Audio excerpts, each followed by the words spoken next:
You ever stop and think about how a store knows exactly how many blue shirts it has in stock? Or how that package you ordered gets from a warehouse halfway across the world right to your front door? Well, it's not magic. It's this incredible, invisible system of counting and tracking that's running all the time, all around us. So today, we're going to pull back that curtain. Let's dive in. Everything we're talking about today, it all starts with this one truly mind-boggling number: 50 billion. That's roughly how many of a single piece of technology gets sold every single year. 50 billion tiny little things that are, right now, quietly organizing our world. So, what on earth are they? Well, it's this: a tiny chip, often smaller than a grain of rice. And we're about to unpack what it is, exactly how it works, and how it makes possible this global system of unbelievable efficiency. And yeah, we'll also get into some of the fascinating and maybe even worrying trade-offs that come with it. Okay, so to understand this massive planet-spanning system, we have to start small. I mean, really small.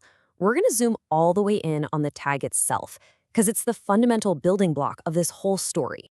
It's called radio frequency identification, or as you've probably heard, RFID. The basic idea here is actually pretty simple.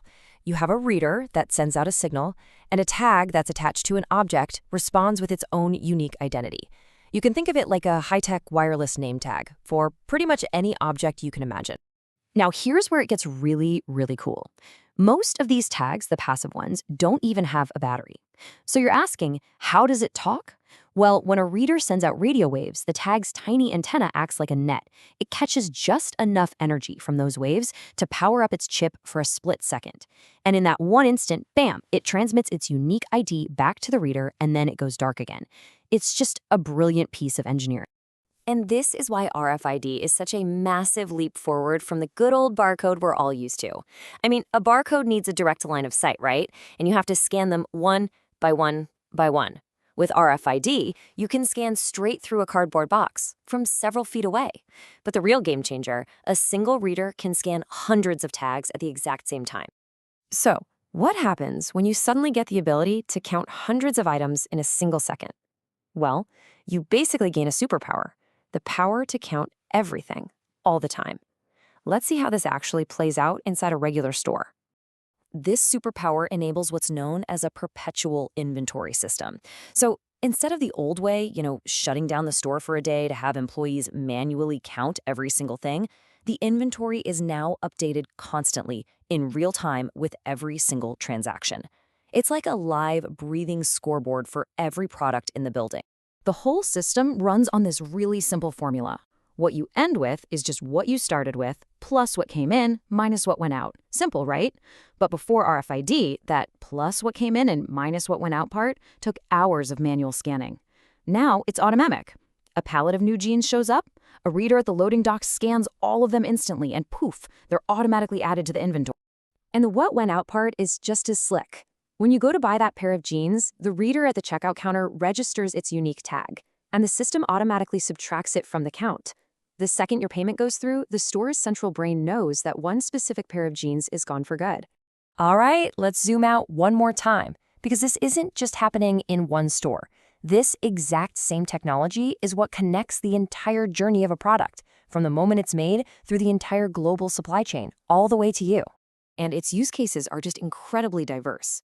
We're talking logistics and retail for sure, but also the pass in your car for automatic tolls, the chip in modern passports, tracking life-saving equipment in hospitals, timing marathon runners, even identifying livestock.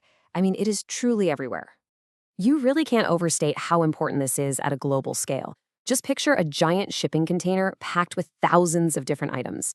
Instead of a person spending hours scanning every single box, a reader can confirm the entire manifest in just a few seconds. That's not just a small improvement, it's a total revolution in speed and accuracy. So, we know how everything gets counted with such amazing accuracy, but that accuracy just opens up a much deeper, more strategic question. How does a company decide how many of something it should even have? See, the goal isn't just to count what you have, it's to have the right amount. And that means you have to plan for a world that is, by its very nature, uncertain. And that brings us to this key idea called safety stock. The best way to think about it is like an insurance policy for a company. It's the extra stuff they keep in the back just in case demand suddenly spikes or, a delivery truck gets stuck in a storm. It's their buffer against the messiness of the real world, just to make sure the product is there when you want it. But how much insurance do you actually need? Well, this is where it gets tricky. Let's say you want to guarantee an item is in stock 85% of the time. That requires a certain amount of safety stock. But if you want to promise 95% availability, you need a lot more. And to get to 99%, it jumps again big time. Guaranteeing that last little bit of customer happiness requires a way, way bigger investment in inventory just sitting there. So what creates more headaches for businesses? Customers who are hard to predict, or supply chains that are hard to predict? Well, this chart, which is based on a real-world example, gives us a super clear answer. The need for that safety stock, that insurance, is driven overwhelmingly by the unpredictability of customer demand. It's nearly 10 times more of a factor than shipping delays. And knowing that helps companies focus on what really matters, getting better at forecasting what we're all going to buy next. Okay, we've looked at the micro-level tag and the macro-level supply chain. We've talked about the how and the why. For this final section, let's do the biggest zoom out of all and talk about the bigger picture. Because giving every single object a unique trackable identity, that has some pretty profound implications for every single one of us. The upside is crystal clear. We have created a world of absolutely incredible efficiency.